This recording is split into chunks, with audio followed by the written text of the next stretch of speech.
Hey guys, so my name is Larissa. I have been working as a para since for 2 years now. I originally did not want to go to school, did not want anything to do with school. I went to school for the grade. That was about it.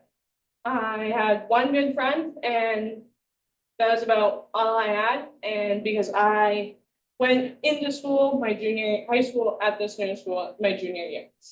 So I avoided prom, I avoided some semi-formals. I didn't even really want to go to graduation, to be honest with you. I wanted to get it through the mail, and it was fighting with my parents to even get me to walk down the aisle. And then the following year, I got this job opportunity, and as a para, and in a pre-K and K classroom with a absolutely amazing teacher.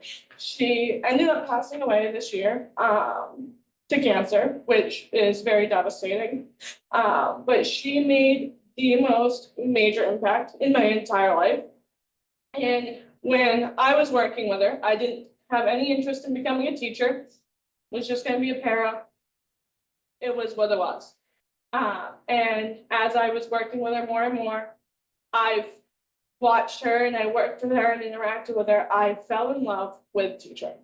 And I was introduced by Robin, this program that I am, and I became now I'm here to become a teacher and trying to carry on her legacy.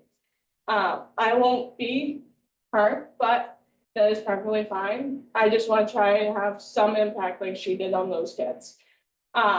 So everything right now is because of her, and I can't thank her enough. Miss her absolutely dearly.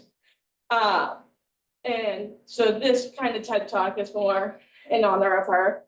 And that's why I'm doing this, really. I changed my topic, like changed my whole entire thing kind of after he passed. But I also had an impact with a teacher that when I was a student. Let's get rid of the sadness. It was my fourth grade math teacher.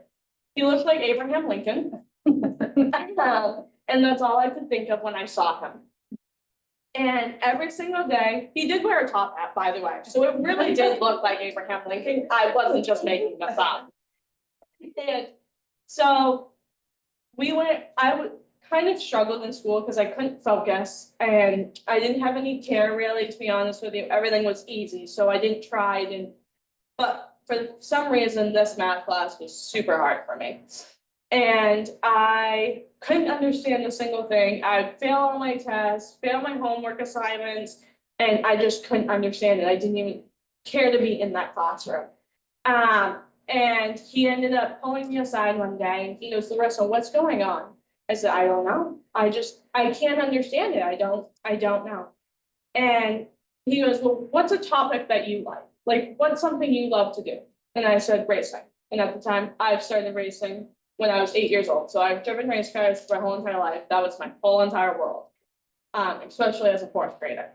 And so he turned my whole entire topic into everything, all the math into the topic I liked, which was racing. And as soon as he did that, it was like a light bulb lit up in my brain, and I understood absolutely everything because it was made into a topic that I liked. And from then on, he was my favorite teacher to go to, favorite teacher to see. It was my favorite class, and he always made sure that my work, and he took the time. I will give him credit. Everybody else would have assignments and I'd have the same exact assignment, but instead of whatever topics they had, it was just race cars and racing. So I could understand it because he knew I'd understand it if it was in my own perspective. Which was super impactful because he wasn't just being a file cabinet teacher. He was going out of his way above and beyond to make sure that his student that moved on in life was going to pass fourth grade math. And at my school I had been in, it was you just get pushed along, you don't fail, and you don't stay back. So if he knew that that significance of me missing and not understanding that fourth grade math would impact me in my senior year of high school, which changed everything. And it just shows that you need, as a teacher and an educator, it's not just you're teaching your students to just teach your students and have them pass the grade. You are teaching them about their abilities of life, the opportunities that they have, what they like and they dislike. You're supporting their goals, what they want to accomplish in life. It's not just, oh, here's this math test, take this math test of algebra 2 and leave my class. It's what do you want to become when you get older? Do you want to become an electrician? Do you want to become a teacher? Do you want to become a police officer? And base that stuff of what they want off of what you're going to be teaching. Because they need the life skills more than they need to know what statistics is and how to solve for the triangle. Some of them will need that, but others who just want to be something else will not need that. And being creative with your assessments and your assignments are going to get you farther with your students and will make them want to come and enjoy your class, rather than just saying, oh, here's a worksheet, you're gonna do this 5 times. And that's where being more of these kids right now are hands-on, let's be real. And they're not going to sit at a desk for hours and do worksheets and math papers and write essays after essays. They're not going to do that now. Their minds cannot take that. And as working in pre-K right now, they have really shown that and how little they have of patience and attention span that they really have, because you have about 10 minutes until you bore that kid. And that 10 minutes that you get can make a huge game changer, rather than worrying about trying to chase after them to sit in their seat for 20 minutes, just so that way you can complete one math problem before recess. Making it all hands-on and adding the manipulatives, adding projects, having them make a little bridge or something like that, that's going to get them farther than just having them sit down and answer what 5 + 2 is. And showing them in perspective of real life things, like, oh, here's 5 cookies, and you take away 2 cookies, how many cookies do you have? They're gonna understand cookies because that's what they like. And changing what they want and changing it to be what they want and getting to know your students will get you further with your students. They're going to want to come see you. They're going to want to come to your class and be a Velcro student. And I can tell you, I have Velcro students. They are glued to my hip as soon as I walk through that door. And I cannot get them away from me.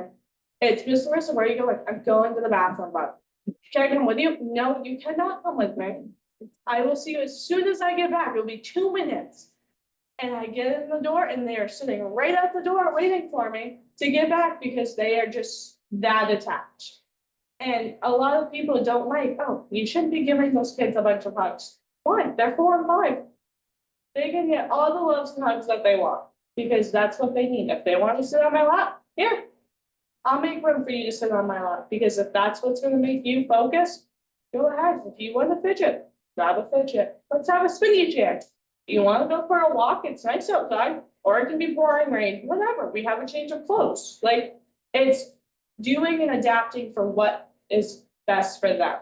That 10-minute walk in the middle of math will get them further when they come back from that walk, rather than you fighting for them for 20 minutes just because they need that break. And learning their students would get you there, and making that time for them in the first 2 weeks, or a week if you want, of that school year will get you farther at the end of the year, and you won't be fighting with them. And it's just being that teacher for them, that they know that they can come to, that they're safe with, and being that person that they look up to. Because not a lot of kids have that. Not a lot of kids, not everyone has that safe person or that safe space.